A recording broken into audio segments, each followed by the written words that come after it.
You are the few, the brave, the proud. The stalwarts who brave this lovely weather we're having out. Yeah, I guess it's winter. This is William Bolcom, ladies and gentlemen.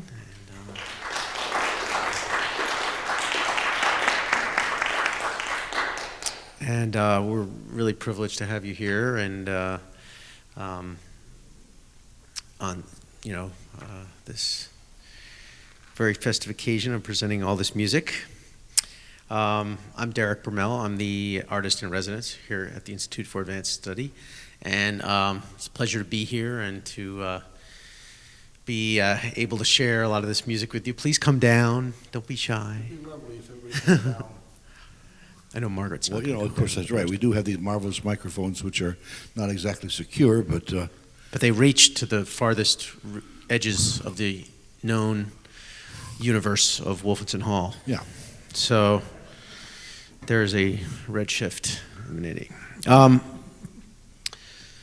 Well, we've got an enormous amount of music here, and you've written an enormous amount of music in your lifetime. I mean, yes, for better or worse, yes. How does it feel? I was going to ask a few questions and then kind of open it up, and I'm sure people will be kind of drifting in. They're busy salting the passageways. How does it feel now? I mean, looking back over more than a half century of writing music and kind of, thinking about how music, not only your music, but also music has changed in the world. I can say this now.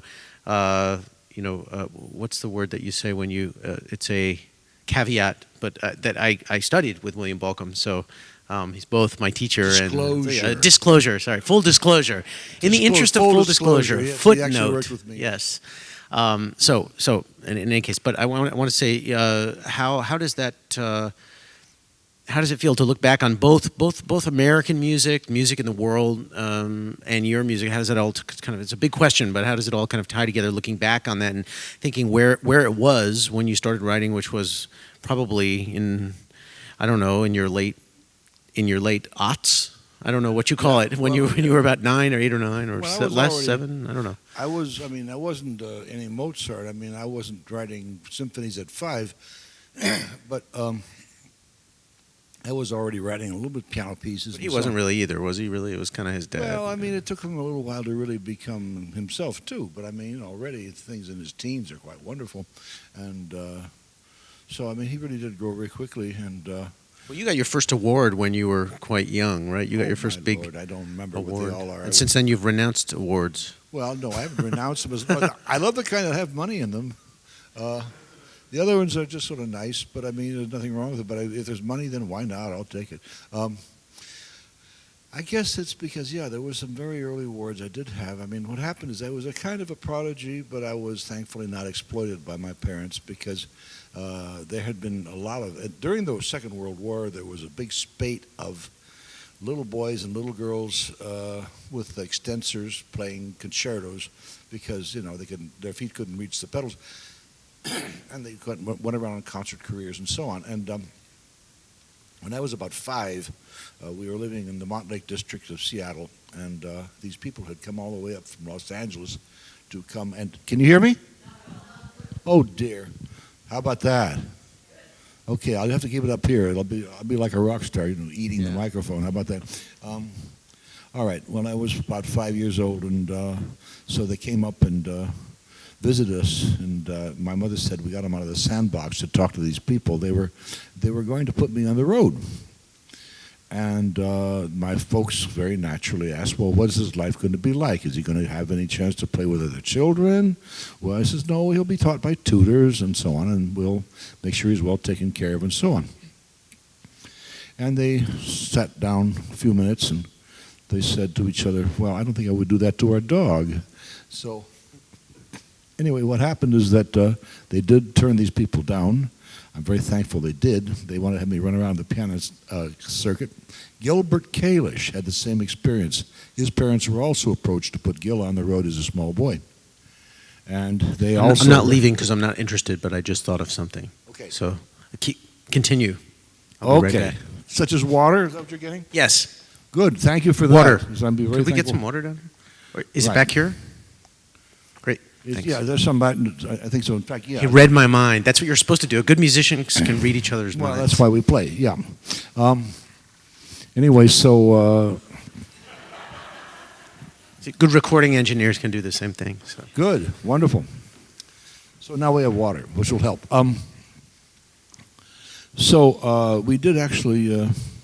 I did play concerts. I played a concert at 8 years old in Seattle in an art gallery. I also, in those years, I was running around in the forts nearby entertaining the troops, which turned out to be the same thing as Robert White, whom I've worked with many years, had also done as a small boy. In fact, at the age of 8, he actually became the breadwinner because his father had lost his leg in some kind of accident, after which he no longer sang. So Bobby had to be the breadwinner for the whole family at that age. And he was on the Fred Allen Show. He was constantly making many recordings. And he was a very, very busy boy in those years. I was performing some, but I was also mostly interested in composing. So I was working on that. I was learning my theory. I was working on all those things. At the age of 11, I was admitted to the University of Washington as a private student, where I took a few classes, but I did mostly take lessons in piano and in composition, which I did all the way through those years, all the way through the time till I graduated high school in 1955.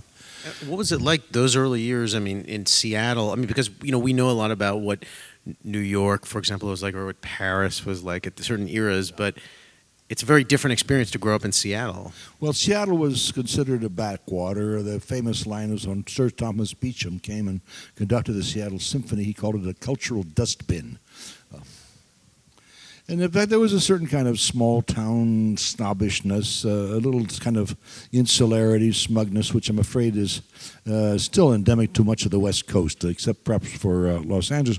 But there was a fine music school, and thought of as one of the best, 10 best in the United States, headed up by a man named Stanley Chappell, who had been, I think, a major conductor in England, and actually brought a Michael Tippett cantata in the early 50s, probably the first Michael Tippett that was ever done in the United States. I remember singing in The Child of Our Time, and I was very impressed by it. But I took these lessons, and I had my very strong, rigorous training from these people, and I gave concerts. I started about the age of 11 or 12. I started writing string quartets. I also was starting to work on orchestration and all the necessary things, counterpoint, harmony, and my training as a pianist, and continued this during the whole history. I would go down one day a week from my school, either in junior high school or high school, and spend a whole day at the University of Washington, take my lessons, go to the classes, the few I did go to, and with the result that when I finally did graduate high school in 1955, I had enough of a grounding, and I could get my bachelor's in 3 rather than 4 years. So which what I did. The reason I did that is because I had been in 1957 at Aspen and studied with Darius Milhaud, and we hit it off immediately. And I'm still quite close to his son Daniel, and was also to him until he died, and Madeleine Milhaud, who died 2 years ago in January at the age of 105. And so I have always been sort of very close to them as a family. I think we had very kind of kindred spirits. In any event, all that time was what was happening in Seattle. Odd things. I mean, there were little cultural moments that were rather important, at least in my life. In 1949, the Juilliard Quartet, which is still a rather recently formed outfit, came to Seattle, and the violist William Sokol and I was 11, we sat in the balcony of Meany Hall, which was on the campus there, and they played the Berg Lyric Suite, and following the score, and I will never forget it. It was a very curious thing. These 4 young men came out. Robert Mann was looking rather flushed, and I remember his hair was quite wet, and I couldn't figure out what was wrong. I talked to him about that concert some years later, and he said, "Oh my gosh, you were at that concert." I said, "Oh yes." Well, he had come out to Seattle. During the afternoon before the concert, he had run into a friend. They went through a bottle of scotch together before the concert. Well, he was a young man, but he comes into the whole thing pie-eyed. So what they did is they got a big tub of water with ice, and he would stick his head in the tub before he came out to play. Was that an old wives' remedy or something? I don't know. Whatever it was, he got through the concert, and of course, in fine form. But I kept wondering why he was so flushed and why he was wet. And you know, every time he saw me, he said, "Oh, you were at that concert." You know, it was quite a thing. But so was that an inspiration? I mean, did that a great inspiration for me? You know. Well, it did not inspire me not to go. The tub of water. I mean, I meant. I think the tub of water was just to be able to keep him going. But I mean, whatever it did, it really was a quite an experience. The other things that really knocked me out was Stravinsky's own recording of the Rite of Spring, which came out about 1946 or something, with Gunther Schuller playing one of the horns, and that was a landmark experience for me. I played it over and over and over again. And then, not too long after that, John Kirkpatrick came out with the Charles Ives Concord Sonata on piano, and that also. This is a period where, if you bought records, they were 78s. I can still remember when I had to get up and change the recordings. I know exactly where they all were, and the Rite of Spring. I played it so many times. So those were things that were really landmark experiences for me. They were new music, and there was very precious little music, new music, even at this very pretty well-grounded conservatory. However, it was not really. I can't say that Seattle was a cultural center in those years. It was a nice, comfortable town where, as is true today, it rained all the time. And Starbucks, no Microsoft. No Microsoft, no Starbucks, no Los Angelinos. That would make the big difference. I mean, when Howard Jarvis started Proposition 13 and the schools went to the toilet in California, large numbers of Los Angelinos moved to Seattle, which made Seattleites very angry, but also had the, I think, salutary effect of opening the town up. All of a sudden, there were good restaurants. All of a sudden, there was a whole kind of cuisine. All of a sudden, there was art galleries that were all over the place. All of a sudden, there were, a lot more chamber music and so on. So I think actually it was a very good thing. I do remember going out with my mother's friends, Joan and I. My wife, Joan Morris, is right here. We went out for dinner. And Joan has been a fan of oysters, probably because her grandfather loved them, and she was a great fan of raw oysters. Well, anyway, we ordered those things. My mother's friend looked at these raw oysters and said, "You're going to eat them raw?" So you can see there was still quite a bit of provincialism coming out there. And so growing up there, I mean, you obviously had certain teachers who were, an important influence. I mean, from the time you were quite young. Yeah, well, these were people who were actually quite cosmopolitan. My piano teacher studied with Blanche Selva, who was a very important piano teacher in the years when the École Normale was really a good school. She also worked with the composer Vincent Dindy, D-I-N-D-Y. So she had a very strong grounding, and I found eventually that I could. So she was a French Swiss. So when I learned French, it was quite easy for me to pick it up because all I had to do was remember her mistakes in English, and it was much easier to learn French. Now, when you went to work with Mio, that wasn't originally wasn't first in France. It was first. No, it was first at Aspen in 1957, and. That's at that particular point, it was when I realized I did want to work with him. People in Seattle were at least out of it enough to think, well, I should go study with Hindemith at Yale. Well, he had left in 1953 already, and they didn't even know it. So where did he go? Did he just stay at Tanglewood and? Well, actually, no. I was only once at Tanglewood. I was never much of a festival person. I went a few times at Aspen, but. I wasn't one of those yearly people who came every year and sort of was involved and dealt with the scene. But I did go that one year, particularly in 1957 to Aspen, and that was a big thing. My composition teacher, man now dead, his name was John Verrill. He had been from Iowa, but he had studied at the Royal Academy of Music, Royal College rather, which is the best school, and he had really had a very strong grounding. He had worked with Howard Ferguson and all those people there. He actually also studied with Zoltan Kodaly for a while, so he gave me all my important chops. And so when I went to work with Mio in the first place, he said I had a very strong technique. I had picked up all the things I really needed to have. Accordingly, when I entered the conservatoire, I was able to take a few lessons in French counterpoint, which you had to learn to do in those days, a very particular sort of thing, which I did do. I entered it, and I came in as a regular student because I had a French government scholarship, which had very little money. But because of that, I had all the wonderful dispensations a student could then have. My tickets to everything were about 1 franc, which is then 20 cents. My meals were 20 cents in the student restaurants. Tickets on the subway were about 4 cents. You could really make it pretty well on $60 a month. Well, now this is interesting because the tradition of Americans going to France to study music goes back for a number of years. I would say the first one that most people think of is Aaron Copland, who went to work with Nadia Boulanger. Actually, he didn't go over to work with Nadia Boulanger, but he ended up studying with Nadia Boulanger, and I think a number of people said, "You're going to study with a woman," you know. But of course, she ended up being not only a great influence on him, but on Virgil Thompson, on so many people who went up there, right up all the way through Philip Glass. So. Well, to the whole point. In fact, that's when I first met Philip, because he was studying with her. But the whole point was. Everybody sort of expected, oh, you went to Paris and you studied with Nadia Boulanger. Well, by that time, I think her star had passed a little bit. People were going, many people. I remember when I was at the Cité Universitaire, there were people who were, shall we say, critics, who were going there to learn a few chops, at least harmony and how to read and all the rest of it. And she was a very doctrinaire kind of teacher. They would show me these big books of cadences, which they were supposed to memorize. They would write them down. She would play them, and she would play them, and they would write them down. And it was kind of like this sort of thing, lots and lots of dictation. And that's what she was doing. But I had no particular interest in working with her at that point. I did meet her through Philip, as a matter of fact.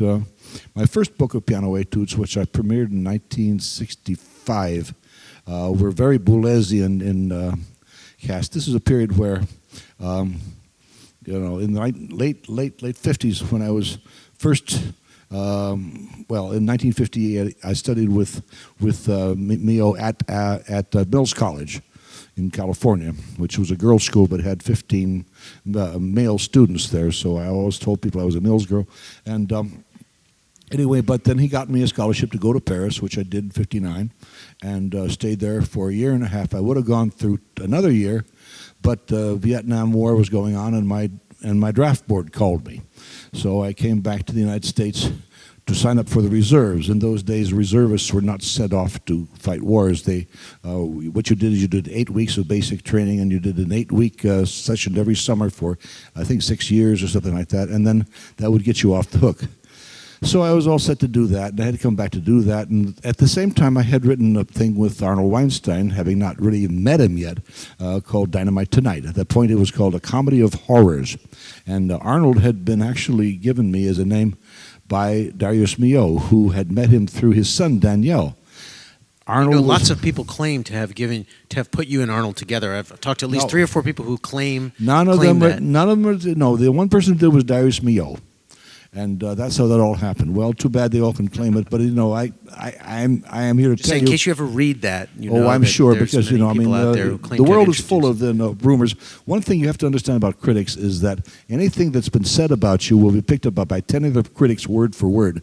Because they read each other. Especially now with the internet, they can just lift it right off. Somebody said "wry" about one of my pieces, W-R-Y. I've seen the word "wry" already in another review, and I'm sure that a lot of people think, well, his music is wry. So that's going to be. Now you've told them, in case there's any critics out there. Okay, well, exactly. So listen, Princeton critics. Well, I'm sure that if you use the word "wry," it'll be unusual, because most, I think, now if you use it, we'll all know. Well, actually, I love the one thing that Arnold has always said: critics review themselves, which is a rather profound piece of thinking. I will just let you chew on that for a while.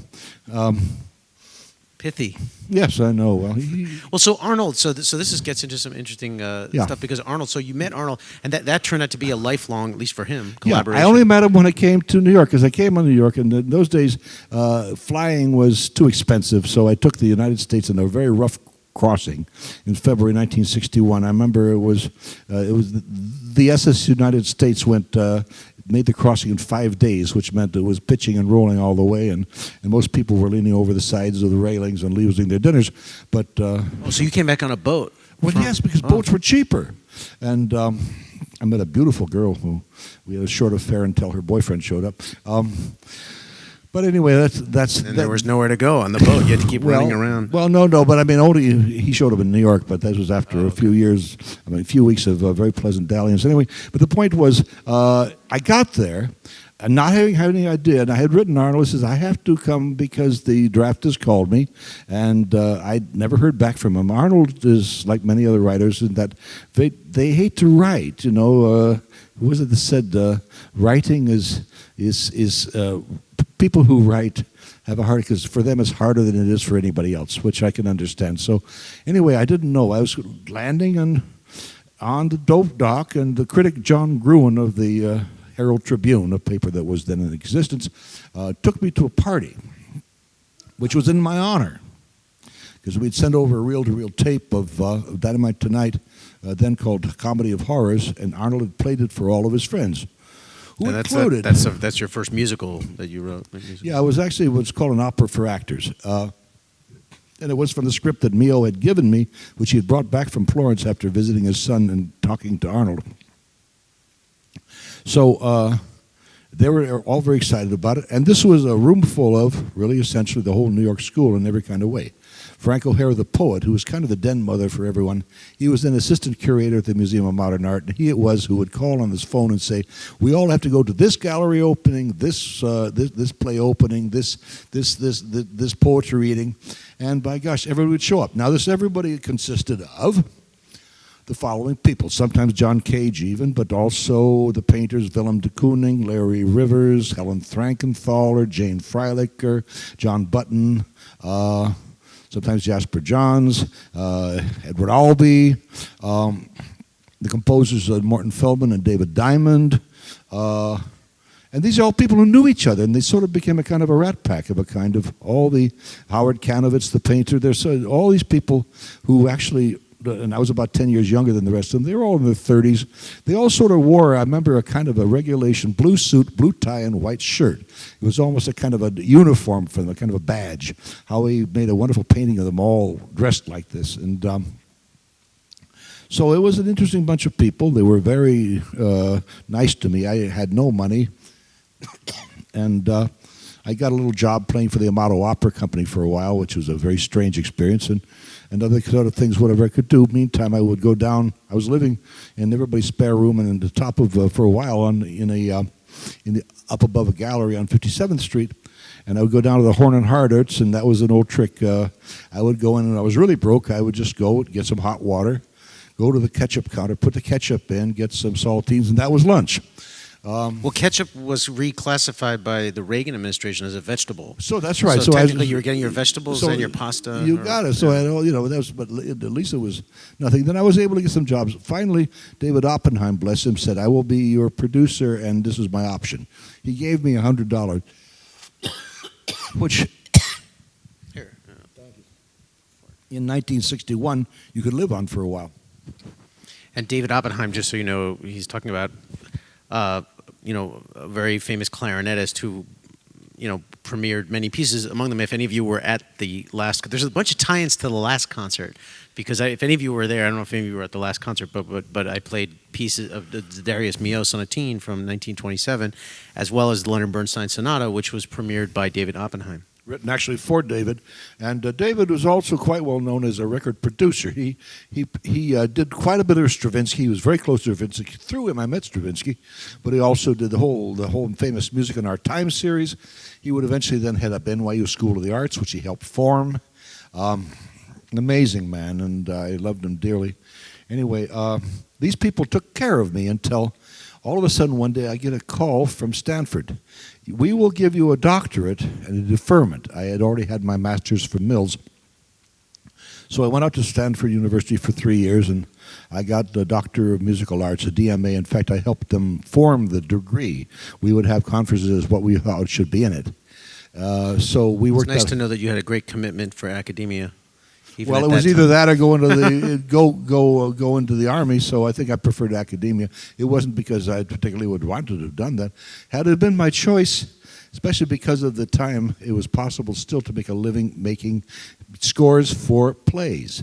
There was still life for scores for music, not for musical theater, but for plays. This was something that disappeared in the end of the 60s almost completely because of cost. Stanley Silverman was then working for the new Vivian Beaumont Theater at Lincoln Center, and he hired me to do 2 different scores there for Lincoln Center. Meantime, I had done some scores for theater in Germany, which paid very well, but I would write them like in 3 days, get them together. Most of those scores are lost. I didn't think very much of them, so I didn't bother to save them. Abba Bogan, the conductor, happened to find a score of one of them that I had done for Lincoln Center and sent it to me, because frankly, I don't know what I'd done with it. But it was a means of, between one thing and another, and a few odd things, playing some concerts and odd things like that. And when I was living in Paris, and the jobs I did doing theater music in Germany, by the time I got there, I'd had a fair amount of experience writing for the theater, and this is what I thought I'd be able to do. Richard Peasley is one of the last people who was actually able to do it. Of course, his hit, maybe some of you will remember, was Marat Sade, a very famous kind of then very avant-garde play. Well, all of that disappeared almost at the same time. I had done a score for Cyrano, and then Stanley was going to hire me for something else. All of a sudden, a huge budget cut. All of the music money went. Stanley, who's an accomplished guitarist, ended up making up guitar scores for the rest of the season or 2 that the original Lincoln Center troupe was having, and that was actually the beginning of the end of the whole business of making stage music as a living. And so then you moved into to Stanford, after which you came back to New York, right? I mean, you yes, I mean teaching at Queens College, and I taught for Queens College for 2 years, and I quit. But by that time, you had gigs writing for the New York Film, or I'm not sure if it was the Phil, but you were writing piano concerto and things like that. No, that was much later. That's 1976. That was 76. I mean, the things I was writing in 1965 were actually very influenced by the time I'd been in Europe. I was quite influenced by Pierre Boulez. And well, that's when you did all those session pieces. Yeah, so that's right. And those were one of them was written for Luciano Berio. Some of them was for other groups, and these were pieces involving improvisation, with and different kinds of ensemble concepts. There'd be people doing strict time against improvisational time, and so on. And I did those pieces in the 1960s. There were 4 of them I did. I was going to dedicate them all to Roger Sessions, but I never got around to it. It seemed like a funny idea.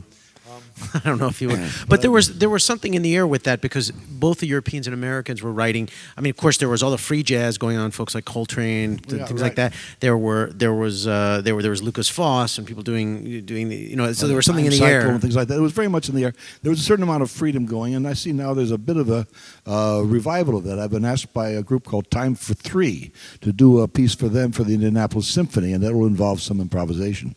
So it's like going back to my 60s roots in a little bit. So that's kind of fun to see where it goes.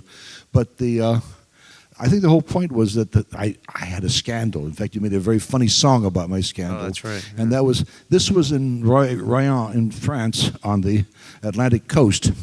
And I'd begun to start using quotations, which was also very much in the air in those years, George Rochberg and so on. But I mean, so here was all this very fancy group of people, and very many of the same people who were at probably Domaine Musicale. I would later work with them in 1965 in Berlin as one of the 2 pianists who were hired to do all the music, including Xenakis and whatever else. The other pianist was Frederick Shevsky, whom I had really no social intercourse with at all, and he's a very strange person. We were talking about American composer who's written a lot of theatrical works and works which involve speaking from the piano and so on. But I think one of the most wonderful piano variations called "The People United Will Never Be Defeated" is really a major work, which Ursula Oppens I think was slated to premiere, which she did. But anyway, we were there, and in this bunch was all the basic. Boulez had given Luciano Berio, the job of taking care of this thing, and I was in West Berlin. Meantime, I was going over to East Berlin quite often because there was a gentleman there who was going to be mounting a production of my opera Dynamite Tonight for, I think it was the Maxim Gorky Theater. And my German in those days was never great. I mean, French has always been better, but the German I was serviceable. I would manage.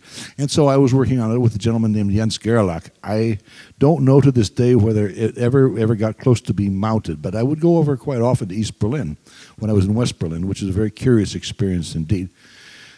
And this is during the whole summer, and I was there in 1965. So that was one of the experiences I had in that whole particular time.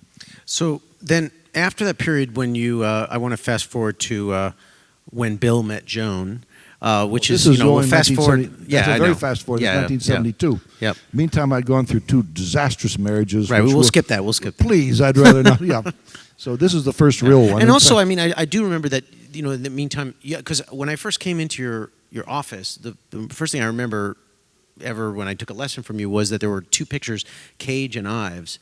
You had those 2 pictures on your wall, and I remember you saying, that those were big inspirations to you as a composer. Well, and I met John Cage. Actually, he would come to Seattle. He'd sort of been persona non grata in Seattle. He had been at the Cornish School. He was then married.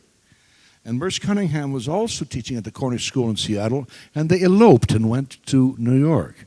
Cage was married to a woman. To an actual woman, yes. I don't know there were any children. Yes, yes, but of course, you can imagine. So he was sort of almost in a strange way run out of town on the rail, but I think it didn't matter to him. But he would come back quite often, and in the newly built School of Music, I would be in the auditorium. He'd be there with David Tudor, and he would be doing his wonderful demonstrations where he'd be talking while David was playing or hitting one of the piano legs with a snare drum stick, or all the things were happening and so on. And people would walk out in a great huff. And I'd already met him, of course, because I knew him slightly through Arnold, and I think I had met him in 1961, and of course I was very aware of what he was doing, and where we did put together actually there was a thing called the Living Theater. Then in 1961, Arnold had a small play called Red Eye of Love in this building on 14th Street and 6th Avenue in New York. Anyway, up above there was a dance studio where Merce Cunningham was often there, and a Japanese pianist who was sick a couple of days, and I'd be working on Red Eye of Love, and they came down and they said, "Would you please improvise?" So I did a few times with Merce, and that was lots of fun. All in the same building. That same building was also a rather famous landmark play called The Connection, about a man who, by Jack Gelber, had. Remember, Joan and we had dinner with Jack not too long before he died. And so I got to know all these people. And Larry Rivers had also been a jazz saxophone who had worked with, was it Herbie Mann, I think it was. And then also Freddie Redd, who was playing in the jazz band on the stage. The 5 Spot on Monday nights was the last place in New York where you could actually dance to jazz, which had been a rule 10 years before. But progressive jazz had come in, and all these Jules Pfeiffer types had gone to listen to jazz. And the 5 Spot, there was a whole thing, and they'd sit there, and I remember once watching Thelonious Monk, and I think it was with Elvin Jones, and Thelonious Monk had learned to play with the audience, and so here are all these people, Jules Pfeiffer types, leaning on every note, and he'd go, put, and they'd go, and he'd go, put, and they'd go, and it was quite a wonderful thing, and he was clearly just having them, and it was very funny. But on Monday nights we would be there, and I would bring this date, and I would sit in for a while, and then Freddie Redd would come in, and I'd sit for a while, and I brought this date, and I would dance with my date, while Freddie was playing, or somebody else would dance, or when I was playing, and so on, which was exactly what had happened to me in my high school days when I played in the band then, and even during college, which one of the things I made for a living was in playing in dance bands. I also played at church, I also played in burlesque houses, I played in stag parties, and more than once I would play a burlesque house on Saturday night and church on Sunday morning. Whoa, okay, nice. So my the gig is, you go where the gig is. You go where the money is, man. So then when you, Joan, how did Joan come in? Well, here I am. I'm sitting. This is 1972. I have quit teaching at Queens. By now, the draft had finally gotten off my back. I had broken up with my first wife. I'd married and divorced the second one, and I was just living. The second one was a quick one, right? Well, we don't have to go into it. I don't really want to get into that too much. So, but anyway, here it was.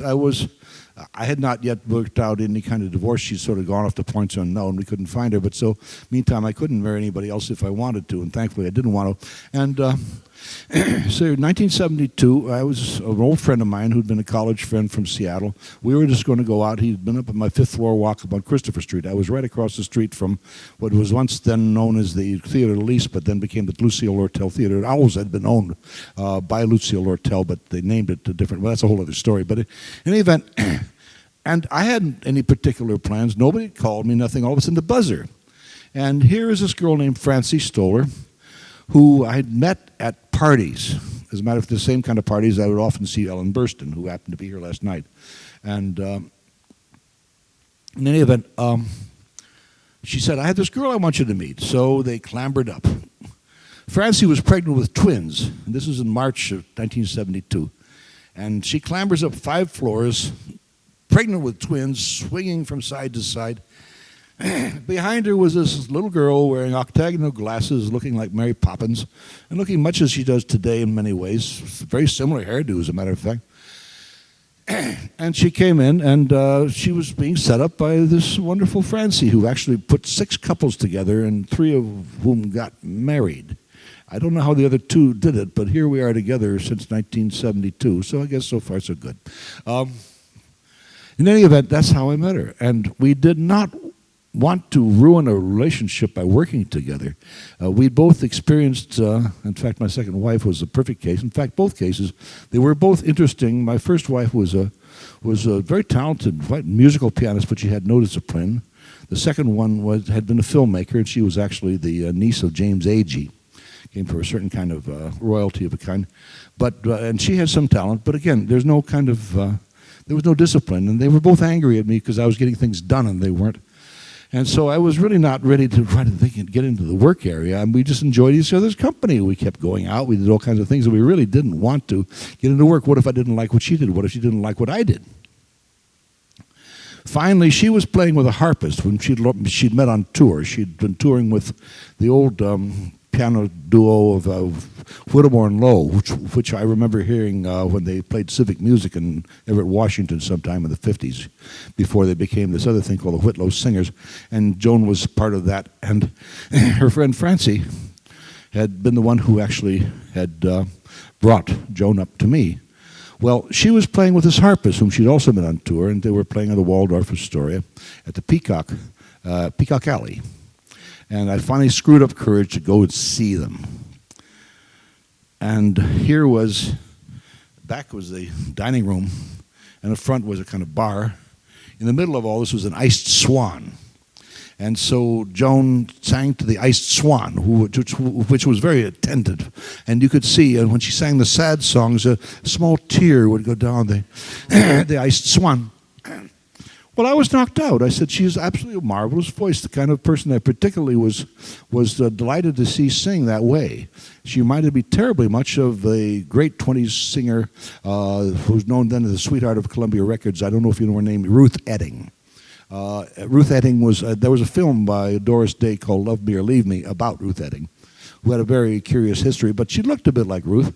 And the first thing I thought was, why don't we learn 10 Cents a Dance? Which is, of course, a Rodgers and Hart song. That was our first party piece. We would go to parties, and, you could walk into a party, and you knew very well, oh, my God, I don't want to stay here, but I know they invited us because they want to have us sing. So we would go to the piano, do this sing, and get out of there. We at least satisfied the whole situation. At least we could leave the party. And at one particular point, I was called by H. Wiley Hitchcock, a musicologist whom I'd known for years, and he asked me, we'd like to do a show of the most important American popular song, Gershwin, Porter, all those people, Kern, so on. And what did I think of Ben Bagley, who was very hot at that particular time? He used to put up these Painted Ladies recordings. And I said, he was very good, but what about Joan Morris? And he did not know Joan Morris, and so we sang for him. Joan sang for him, and he bought that. And then her mentor and friend Clifford Jackson sang the male parts, and I actually sang a few songs myself. This is in January 1973, and that was our first real concert. Out of that came people who invited us to Roanoke, to the Hollins College, now Hollins University. Smithsonian we played, and I think something else. And then we went to WBAI. I had meantime worked out a relationship with None Such Records, which did my Black Host, which is a piece for organ that I had written for William Albright, which was recorded then. Also, I did another, Josh Rifkin had already done Scott Joplin, so I did a recording called Heliotrope Bouquet involving some Joplin, but also other ragtime composers and so on. So I'd already had a relationship with Tracy Stern of None Such. So Tracy came to the concert. She said, well, I see what you're doing, and you're singing the songs as they were written, the way the composer and the lyricist would like to hear them. But we can't afford to do Kern and Gershwin and so on because none such. They had no money. We would put out a whole recording for $750. And so it was really very, very budget. Of course, you could buy them for $1.98. So the whole point was, would we do things that were public domain? She said the songs that people sing when the boat goes down, like After the Ball and the whole 19th century, turn of the last century kind of music, which we did. And it was a big impact at the time, 1974. It still actually sometimes comes up with sales. We get these funny little checks, and this is many years after, 35 years almost. And that was the beginning of our career. And we began to, we took that to Hurock. They signed us up for a few concerts. Hurock then folded. After that, we went to Harold Shaw, and we began a whole concert career of not just the 1890s. One agency wanted us to do that. We didn't want to be stuck with it. But we started doing that. We started that particular repertory that went through essentially what is now considered the American Songbook. We called it the Classic American Popular Song. And became known as kind of experts in it, and we were particularly admired by the living composers who were around because we sang the songs as they were written. They were very excited about the fact that we didn't put a spin on them. We gave them essentially the way, the tempi and so on. When I was working with Joan on the album of Gershwin, I did a Gershwin solo album, which I think is still in print, and I had the good chance of working with this wonderful person, Kay Swift, who had been a very close associate of Gershwin's. She gave me the tempi and a lot of style things. George played it this way, and when we worked on the same time, Joan and I, we did the Gershwin album, again with her help. And so I got to know Burton Lane, I got to know these other people, and they were very appreciative of what we were doing. So we became sort of known as that kind of avatar of, essentially looking at the song for its value rather than us trying to put a whole varnish on top of it. And most of these cabaret songs that you're going to hear tonight, I mean, actually all of them were written for Joan. All the ones except for two only, but not the ones you hear tonight. Yeah, those are all written for Joan. Yeah, these were all written for Joan. Yeah, there were two that were not. And then 24. After which we're going to hear two newer ones. But these are all things that you did with Arnold Weinstein, who you were talking about, the collaborator that you worked with for so many years. It also, Arnold Weinstein also was very close to Paul Sills of the original Second City. There was a review a week ago in the Times Magazine of. The book review of Second City, but they only talked about John Belushi and the later people.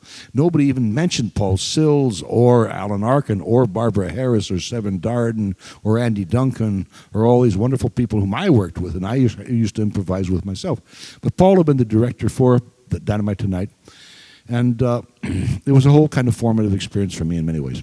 And these songs are, I guess they just cover such a wide stylistic range, and some of that comes out of, and of course you're going to hear these wonderful performances by these young performers tonight. Of course, Howard Watkins is playing piano from the Met. Oh my God, he's playing for everything. Yeah, he's just incredible. And Tanglewood doing a lot of stuff there. He's the busiest guy in the world. And Carla Jablonski and Kevin Diaz, who's a local actually from Trenton,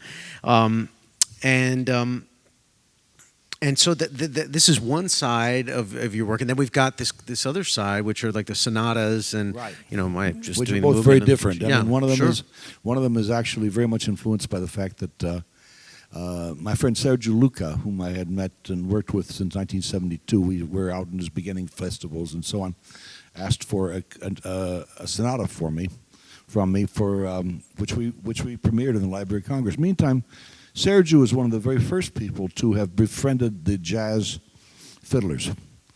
And he got to know particularly Joe Venuti, whom I admired from very early. And because of the fact he knew some of the tricks that Joe had taught him, and they'd become quite close, I was able to put a lot of that in my second violin sonata. So what you'll hear tonight is a lot of the little tricks he had, like the alternative left hand and right hand pizzicatos, the sliding sixths, all the other kind of wonderful tricks that were definitely Joe's. We've got a couple of minutes to talk. If you have any questions for Bill about his music or about what you're going to hear tonight. Anybody in particular? Yes. What did I learn from him? Well, I think that... Anything? That's a good question. Yeah. Well, I think that for me, it was a very good time to study with Bill, a good time in my life, because in a certain sense I was somewhat developed. I came to study with Bill through a friend of his that he had worked with in Millot's class, Andrei Haidu, who was a Hungarian Jew who had transplanted himself to His whole Paris. family went to Paris because of the revolution. They left to go to that. Yeah, right. And then he had met an ex-nun and married her, and they moved together to Israel afterwards. And she's converted and so on. Yeah, and they have 6 boys, and they're over there in Jerusalem. And I had gone over there to study with him ethnomusicology and orchestration, and every week studying and formed a jazz a cappella group over there, and was doing all this kind of stuff. And Andre said to me as I was leaving, he said, I have 2 ideas for you for studying. When you first came here, I wanted to send you to my friend György Kurtag, a European composer. He said, but now I think you should go study with Bill Bolcom. And he wrote a letter to you at that time, and he said, your interests are very similar, and you already, I think you know what you want to do, and you need to develop it, and you need to be around somebody who is doing it, is really making music in the most visceral and continual and inspirational way. And I think for me, that was really, being around Bill was like an inspiration. He would, tell me about, he would look at a score and start to tell me very practical things about what worked and didn't work in it without a whole lot of window dressing. He wasn't interested in lifting my ego or making me feel good about what I was writing at the time. He was just interested in making the work better. He would say, where's the sag in the piece? Get that sag out of the piece, tighten it up. This orchestration is not going to work. And then I would say, well, what I've been thinking, I don't care what you were thinking. It's not going to work. And then turn the page. And if I didn't pay attention, I didn't pay attention. And, just things like catching those types of things and he had no concern with ego. And I think a lot of teaching in the early years when someone's an artist, it's about propping up their ego, making them feel good about themselves and trying to, yes, it's okay. But the problem is that in the real world, nobody's actually doing that. No, and I think it was good graduate school preparation for the real world. That's all right.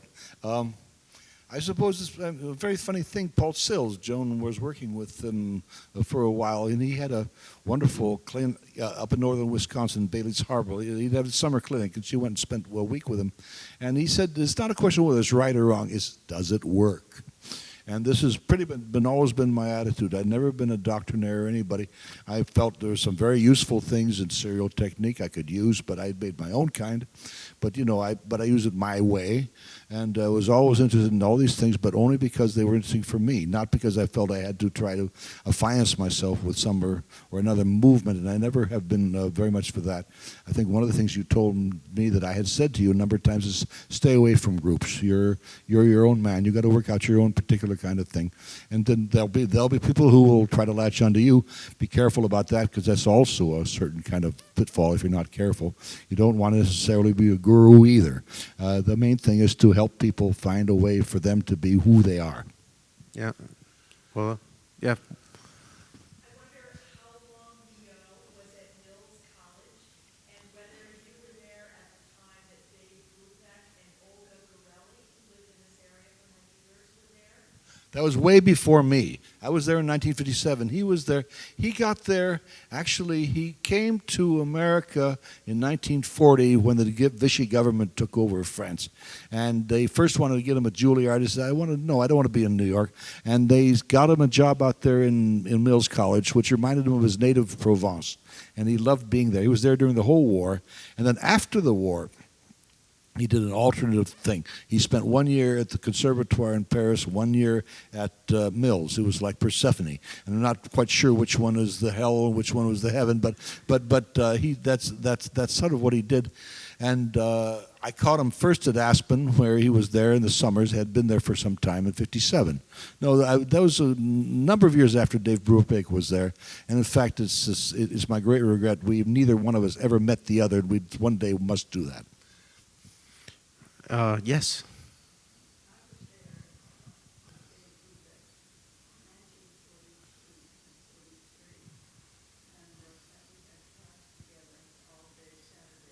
Uh-huh.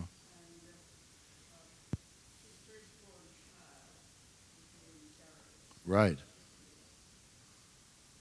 Wow. That's great. And you also worked with Mio at one time, didn't you? I remember you telling me. Yeah. Wow. Well, Mio had a great legacy as a teacher in America. He had a huge influence on American music because of those years in Aspen, and so you'll meet a lot of people here and there who've worked with Darius Mio. We have time for one more question, and then we probably should head backstage. Yes.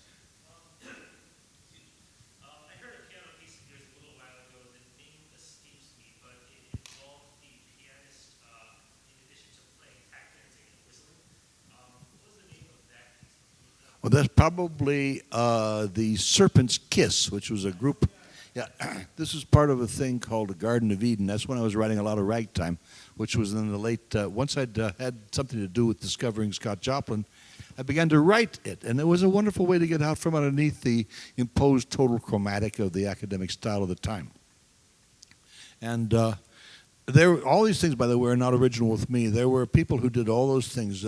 Both stomping your heel and clicking your tongue and hitting the fall board and so on. These were tricks that are very much in vogue in those years in the ragtime era. When I got to know U.B. Blake, which was a very close relationship, we worked together. We actually recorded, my wife Joan Morris, he and I did a recording called Wild About U.B. on Columbia Records, produced by none other than John Hammond. So actually what this was, this was the, so there's first one is called The Old Adam, which is a piece that very much like the old Chris Smith hit Ball and the Jack. And then the second one was called The Eternal Feminine, which does all kinds of wonderful, strange modulations all over the place, a very devious sort of mysterious piece. And then comes The Serpent's Kiss, which is the one you're mentioning. And the last one is called The Walk from the Garden of Eden. I had the idea of God expelling Adam and Eve and their ragtiming, cakewalking their way out of Eden. In a very sinful way, yes. Oh, yeah. Well, we'll give you a little break here, a chance to stretch your legs, and then we'll start maybe a couple minutes late just in order to let people get in and get toasty warm and walk along the newly salted paths. Hopefully there'll be more people than just here, but if it's not, just come up down front. We'll all do a small It'll party. Be like chamber music. We've always been like that in our lives. I mean, we've all had, everybody who's in performances had full houses and tiny ones, and I always tell everybody to come down front so we can make it into a party. Okay, well, so thank you very much, William Bolcom.